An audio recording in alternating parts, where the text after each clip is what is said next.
Bom dia, gente. Boa tarde, boa noite, né? Depende da hora que vocês forem assistir. Então, vários alunos questionaram que só os slides com o áudio não estava legal, que eles gostariam de que fosse gravado o vídeo e que a gente fizesse vídeos aulas com os slides disponibilizados. Então, a gente vai fazer os dois separados, tá? Então, eu tô gravando agora. Esse que eu tô gravando é sobre a parte histórica de Roma. A gente vai fazer um retrospecto referente a ela. Então, sobre os períodos políticos que aconteceram na Roma Antiga.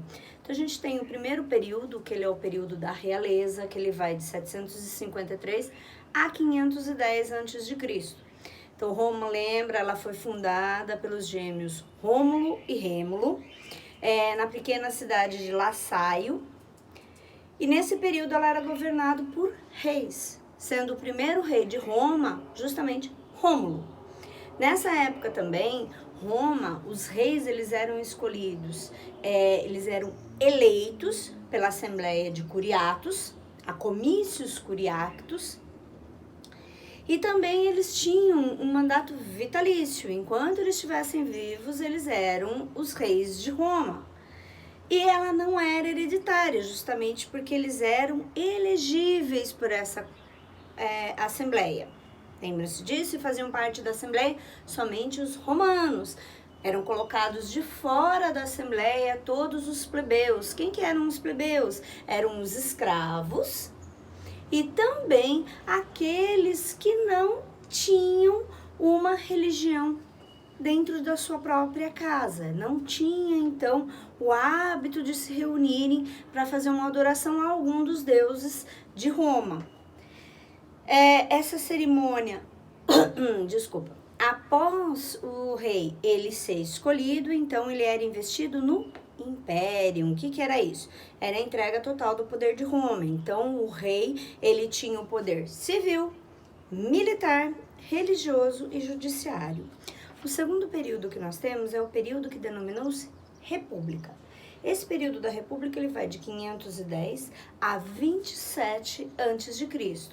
Então, os romanos, eles se reuniram e decidiram impor meio que, entre aspas, um golpe contra o então o imperador da época e que fosse realizada a república, ao invés do poder ficar na mão somente de um, que ele fosse dividido. Então, nesse período, nós surgimos duas figuras muito importantes, que é o Senado, que tinha um mandato vitalício e que era o centro do governo, e tinha a função também de representar questões externas, então relações externas com outros regimes, e os magistrados, que eles detinham em regra um mandato de 1 ano e eram responsáveis pelo poder executivo.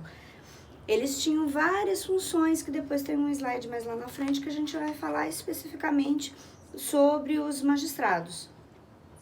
O terceiro período que nós temos é o período que denominou-se Alto Império ou Principado, e ele foi de 27 a.C.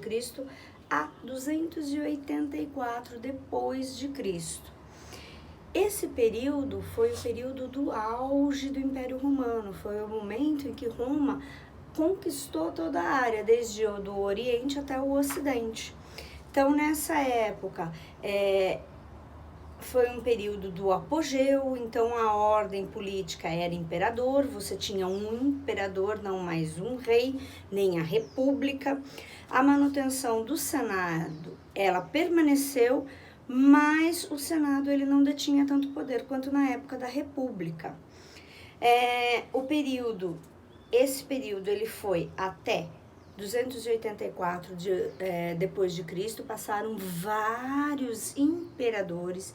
Dentre esses imperadores que passaram, o que a gente mais lembra é o imperador César, que foi o primeiro imperador do Alto Império. que iniciou tudo do Alto Império, que iniciou as conquistas. Lembramos também de Nero, que Nero foi responsável por botar fogo em Roma, literalmente. Depois ele enlouquece, deixa o poder. E depois nós iniciamos o Baixo Império. O que é o Baixo Império? Ele vai de 284 depois de Cristo a 565 depois de Cristo. Nessa parte do Baixo Império, o Roma começa a perder seu poder. Então começam a ter invasões dos povos germânicos, começa a ter uma crise por conta dessas guerras, diversas guerras que estavam tendo e que ela está perdendo a conquista que ela tinha de suas áreas.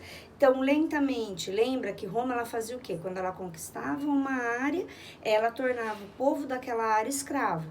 Se ela estava perdendo a área e não estava conquistando novas áreas, ela começa a diminuir a quantidade de escravos que ela tinha. Diminuindo a quantidade de escravos, inicia o quê? Inicia que as pessoas vão ter que trabalhar no lugar dos escravos, então eu começo a ter uma escassez de mão de obra dentro de Roma. Então, é o primeiro efeito que vai ter referente à perda da escravidão que ela tinha. E começa a se iniciar uma crise econômica. Por quê? Porque eu vou ter alta de preços, eu vou ter escassez e eu vou ter desabastecimento na cidade. Então, foi quando inicia a crise em Roma. E esses somatórios acabaram gerando uma crise financeira que acabou por resultando na queda de Roma por completo. Então aqui a gente fez um retrospecto bem breve de tudo que a gente já estudou em aulas passadas sobre o Império Romano na parte de política. Pois eu volto no próximo vídeo a gente falando sobre a classificação dos magistrados. Até daqui a pouco!